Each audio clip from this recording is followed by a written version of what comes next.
মহিলাসকল সঁচাই ইমান মূৰ্খ হ'ব পাৰেনে বাৰু? মহিলাসকলৰ কোনোবাই কৈছিলে যে মহিলাসকলৰ বোলে মহিলাসকলক সহজতে প্ৰলোভন নিয়াব পাৰে, মহিলাসকল সহজতে সৈমান কৰিব পাৰে, পতিয়ন নিয়াব পাৰে। তেওঁলোকৰ সহ্য বহুত বেছি, কিন্তু তেওঁলোকৰ যিটো চিন্তা শক্তি সেইটো খুব কম।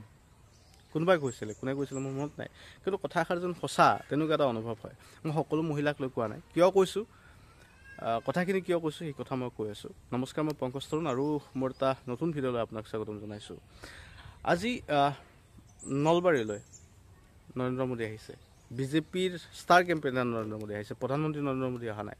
মই ভাবোঁ এগৰাকী প্ৰধানমন্ত্ৰী বা মুখ্যমন্ত্ৰী, যদিও তেওঁ দলৰ পৰা নিৰ্বাচিত হয়, যদিও তেওঁ এগৰাকী দলৰ জনপ্ৰতিনিধি, তথাপিতো যেতিয়া তেওঁ প্ৰধানমন্ত্ৰী বা মুখ্যমন্ত্ৰী হিচাপে দায়িত্ব গ্ৰহণ কৰে, তাৰপিছত মই ভাবোঁ যে তেওঁ গোটেই দেশখনৰ বা ৰাজ্যখনৰ লিডাৰ হৈ পৰে।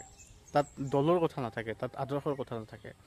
গতিকে মই ভাবোঁ যে তেওঁ সেই কাৰ্যভাৰ গ্ৰহণ কৰাৰ পিছত, মুখ্যমন্ত্ৰী বা প্ৰধানমন্ত্ৰীৰ কাৰ্যভাৰ গ্ৰহণ কৰাৰ পিছত তেওঁ দলৰ হৈ প্ৰচাৰ চলোৱা উচিত নহয়। মই ভাবোঁ তেনেকৈ, কিন্তু সকলোৱে চলায়। আৰু সেইকাৰণে মই কৈছোঁ যে আজি নলবাৰীলৈ, বৰপেটা লোকসভা সমষ্টিৰ অন্তৰ্গত অঞ্চললৈ প্ৰধানমন্ত্ৰী নৰেন্দ্ৰ মোদী নহয়, আজি আহিছে বিজেপিৰ ষ্টাৰ কেম্পেইনাৰ নৰেন্দ্ৰ মোদী। তেওঁ বৰমাত এখন জনসভা সম্বোধন কৰিব। আৰু সেই জনসভাৰ কাৰণে মহিলাসকলৰ মাজত ব্যাপক উৎসাহ, বিশেষকৈ আত্মসহায়ক গোটত যিবিলাক মহিলা জড়িত হৈ আছে তেওঁলোকৰ মাজত ইমান উৎসাহ দেখিবলৈ পাইছোঁ। ৰাতিপুৱাৰ পৰা উৎসৱ পৰিৱেশ। আমাৰ ৰাস্তাৰে বহু মহিলা পাৰ হৈ যোৱা দেখিছোঁ। চকত মানে চাৰিআলি বুলি যাক কয়, আমাৰ ফালে চক বুলি কয়, তাত গাড়ী ৰখি আছে। গাড়ীত উঠি তেওঁলোকে জনসভালৈ যাব। তেওঁলোকক হয়তো পইচাও দিছে কিছু খোৱা লোৱাৰ কাৰণে। আৰু বেজ একোটা তেওঁলোকে মানে কাপোৰত লগাব লাগিব, য'ত বিজেপিৰ প্ৰতীক চিহ্ন আছে। এতিয়া কথাটো হ'ল কি, মহিলাসকলৰ মূৰ্খামিটো চাওক। তেওঁলোকক মানে কোৱা হৈছে যে তেওঁলোকক বাধ্যতামূলক, আত্মসহায়ক গোটৰ মহিলাসকলে মানে জনসভালৈ যাবই লাগিব, বাধ্যতামূলক। তেওঁলোকক এটা নিৰ্দেশ দিয়া হৈছে। কোনে নিৰ্দেশটো দিছে সেয়া নিশ্চিত নহয়, মানে ছুপাৰভাইজাৰে তেনেকুৱা ধৰণৰ হয়তো দিব পাৰে, কোনে দিছে। কিন্তু তাতে তেওঁলোকে ভুল গৈছে যে তেওঁলোকে সেই বাধ্যতামূলক কাৰণে যাবই লাগিব। হাৰে, তোমালোক আত্মসহায়ক গোটৰ হয়, তোমালোক কোনো দলৰ সদস্যটো নহয়। যিসকল মহিলা গৈছে তাৰে কিছু মহিলা অন্য দলৰ, মই জানো তেওঁলোক অন্য দলৰ সমৰ্থক, বিজেপি সমৰ্থক নহয়, কিয় তাৰপিছতো গৈছে, কাৰণ বাধ্যতামূলক বুলি কোৱা হৈছে। এতিয়া কথাটো হ'ল কি, মহিলাসকলক যে এটা টোপ দিয়া হৈছিলে, এই লাখপতি বাইদেউ 10,000 টকা দিব, 10,000 টকা দিব, কেতিয়া দিব সেয়া ঠিক নহয়। কিন্তু তেওঁলোকক যে ভোট বেংক কৰি থোৱা হৈছে সেই কথা তেওঁলোকে গমেই পোৱা নাই। তেওঁলোক যে ভোট বেংক হৈ পৰিছে এতিয়া এটা দলৰ কাৰণে, বিজেপিৰ কাৰণে ভোট বেংক হৈ পৰিছে, তেওঁলোকে গমেই পোৱা নাই। তেওঁলোকে কি ভাবিছে যে 10,000 টকা পাম, আমাক মুখ্যমন্ত্ৰী 10,000 টকা দিম বুলি কৈছে, গতিকে আমি ভোট দিবই লাগিব বিজেপিক। কোৱা হৈছে যে তেওঁলোকে আঁচনি পাব, তেওঁলোকে অৰুণোদয় আঁচনি পাব, তেওঁলোকে ঘৰ পাব, তেওঁলোকে লেট্ৰিন পাব, গতিকে তেওঁলোকে মোদীৰ জনসভালৈ যাবই লাগিব, বিজেপি নেতাৰ জনসভালৈ যাবই লাগিব, তেওঁলোকে ভাষণ শুনিবই লাগিব। হাৰে, ভাষণততো প্ৰধানমন্ত্ৰী মোদীয়ে কি ক'ব?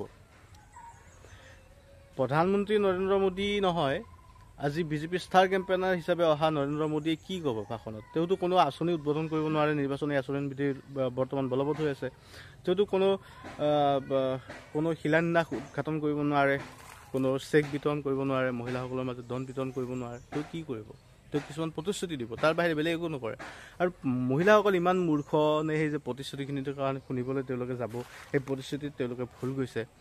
10,000 টকা তেওঁলোকক দিম বুলি কৈছে। 10,000 টকাত লাখপতি বাইদেউ, আঁচনিৰ নামটো চাওক, লাখপতি বাইদেউ। হাৰে, 10,000 টকাত লাখপতি বাইদেউ হোৱাৰ সম্ভাৱনা কিমান বেছি? 10,000 টকা এটা পায়, মই ভাবোঁ অধিকাংশ মহিলাই সেই 10,000 টকাৰে একোৱেই কৰিব পাৰিব নাই। তেওঁলোকৰ এসাঁজ ভালকৈ খাব, হয়তো এটা নতুন মোবাইল কিনিব পাৰিব ইনষ্টলমেণ্টত, অথবা ঘৰৰ কিছু কাম কৰিব পাৰিব, হয়তো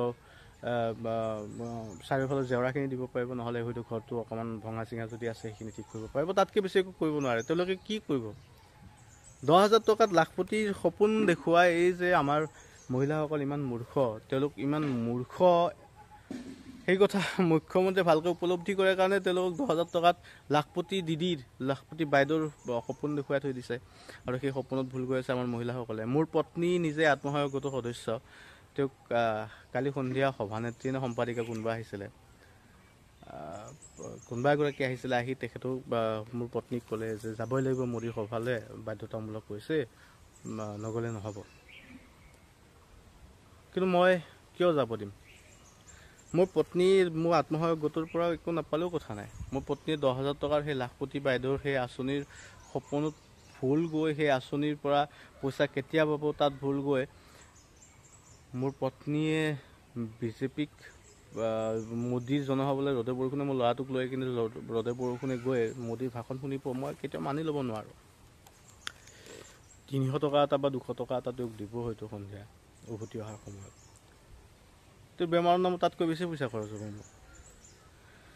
এতিয়া এই মহিলাসকলৰ মূৰ্খামি আচলতে হাস্যকৰ, খুব দুখ লাগে, পুতৌ উপজে তেওঁলোকৰ প্ৰতি।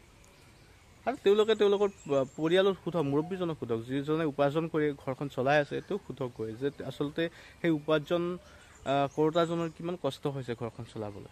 আজিৰ পৰা 10-15 বছৰ আগতে যি পৰিস্থিতি আছিল, যিখিনি টকা আজি উপাৰ্জন কৰিছিল তাৰ 2-3 গুণ টকা আজি উপাৰ্জন কৰিও মানুহ এজনে ঘৰখন ভাল কৰি চলাব নোৱাৰা হৈছে।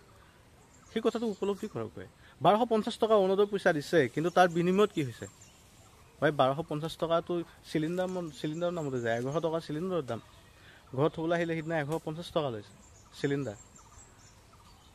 আৰু তাৰ বাহিৰে খোৱা লোৱা আছে, নিতৌ বস্তুৰ দাম বাঢ়িছে, শাক পাচলিৰ দাম বাঢ়িছে, খোৱা বস্তুৰ দাম বাঢ়িছে, মিঠাতেলৰ দাম বাঢ়িছে, চেনিৰ দাম বাঢ়িছে, আলুৰ দাম বাঢ়িছে।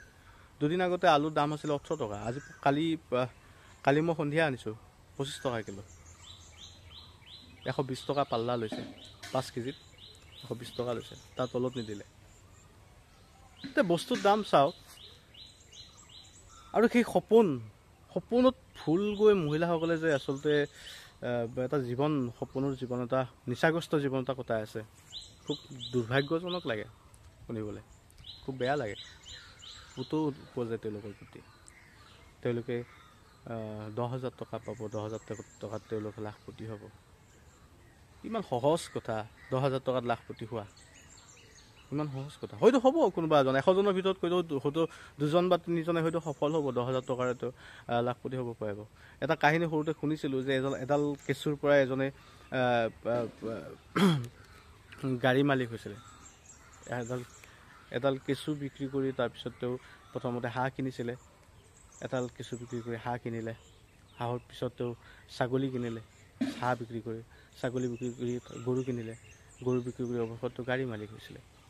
কিন্তু সেই প্ৰচেছটো সকলোৰে বাবে সম্ভৱ নহয়। আৰু মহিলাসকল তেওঁলোকে ভাল কথা, তেওঁলোক যদি লাখপতি হ'ব পাৰে ভাল কথা, কিন্তু ইমান সহজো নহয় যে লাখপতি হ'ব পাৰিব 10,000 টকাৰ বিনিময়ত। মই ক'লোৱে অলপতে যে 10,000 টকাৰে তেওঁলোকে ঘৰখন অকণমান মেৰামতি কৰোঁতে শেষ হ'ব, এসাঁজ ভালকৈ খাওঁতে শেষ হ'ব, গেছৰ চিলিণ্ডাৰটো আনোতে শেষ হ'ব।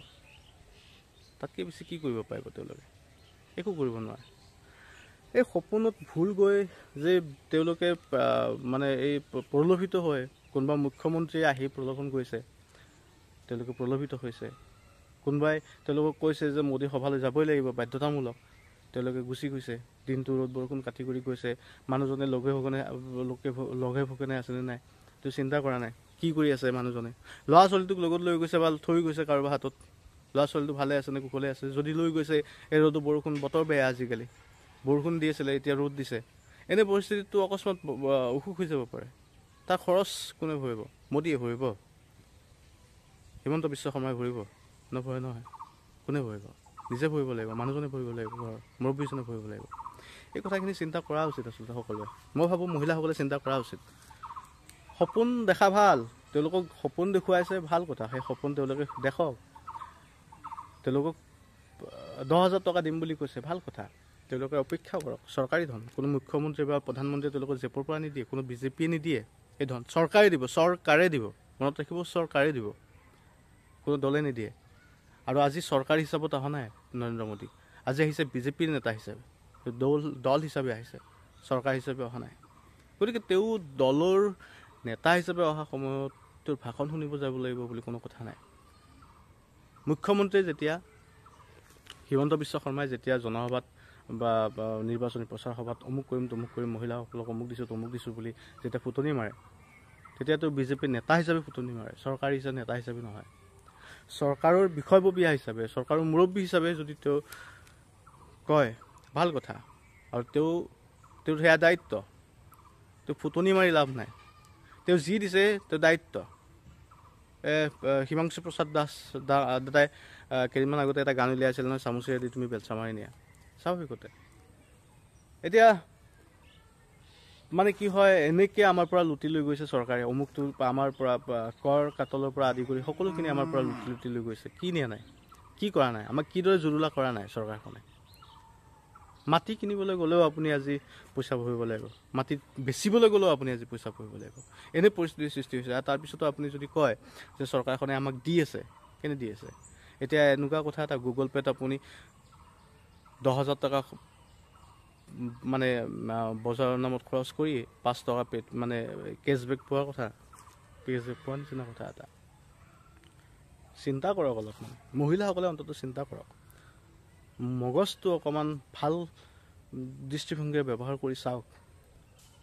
পুতো জন্মে আপোনালোকৰ প্ৰতি, আচলতে পুতো জন্মে, আৰু পুতা জন্মাটো খুব দুৰ্ভাগ্যজনক, আপোনালোকৰ কাৰণে দুৰ্ভাগ্যজনক। কাৰণ আজিৰ সময়তো 21 শতিকাত যদি থাকিও আপোনালোকে যদি প্ৰলোভনত ভুল গাই আছে, যদি আজিও আপোনালোকে কোনোবা এজন ব্যক্তি হঠাৎ মানে নভবা নিশ্চিন্তকৈ হয়ভৰ দিব বিচাৰিছে, তেন্তে তাতকৈ দুৰ্ভাগ্যজনক একো কথা নাই আৰু। আপোনাৰ হাতত থকা সেই মোবাইল ফোনটো, স্মাৰ্টফোনটোতো চবৰে হাতত আছে, স্মাৰ্টফোনটো সদব্যৱহাৰ কৰক, তথ্য সন্ধান কৰক, জানক আচলতে যে এই যে প্ৰলোভন, সেই প্ৰলোভনৰ পৰিণাম কি হ'ব পাৰে। দেশ আজি ৰখাতলৈ গৈ আছে, কিহৰ কাৰণে গৈ আছে? স্বৈৰাচাৰিতাৰ দিশত একনায়কত্ববাদৰ সূচনা হ'বলৈ গৈ আছে দেশত, ডিক্টেটৰশ্বিপ। তাৰপিছত ভাবিব আৰু কি হ'ব, যেতিয়া হাগিবলৈ গ'লেও যেতিয়া টেক্স দিব লাগিব, তেতিয়া চিন্তা কৰিব যে আচলতে হয় মই সমৰ্থন কৰি কি কৰিলোঁ, ভাল কৰিলোঁ নে বেয়া কৰিলোঁ। ইমানখিনিয়ে কথা, ধন্যবাদ।